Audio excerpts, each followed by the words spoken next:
ouvre maintenant la rubrique des Market Movers et notre invité aujourd'hui c'est Thomas Andrieux, auteur spécialiste de l'économie de la finance. Thomas Andrieux, bonjour. Bonjour. Merci d'être avec nous. Alors, dans les valeurs sélectionnées, il y a Stellantis, ce constructeur automobile puissant, fleuron de l'économie française.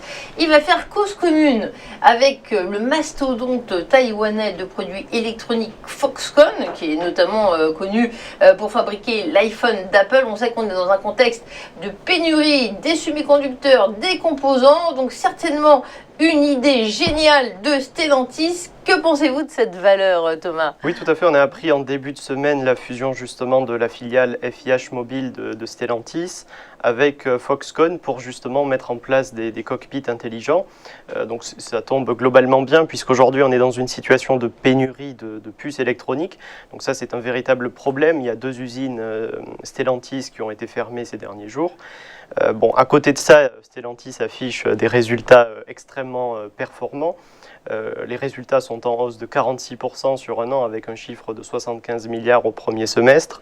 La marge opérationnelle sur 2021, elle est prévue à 10%. Techniquement, on a effectué ces derniers jours une correction. Globalement, Stellantis, c'est une valeur qui s'inscrit dans une surperformance du CAC 40. On est à plus de 35% de performance depuis le début d'année.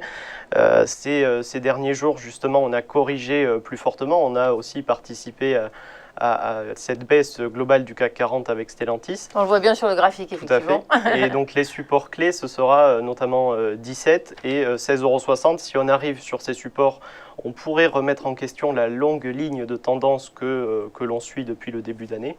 Donc voilà, ça c'est à suivre de manière très intéressante. Si on a un rebond dans les prochains jours, ça pourrait enclencher une dynamique plus intéressante.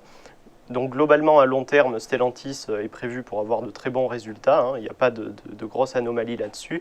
Mais voilà, il faut rester vigilant à court terme, mais ça peut rester aussi une opportunité d'entrée.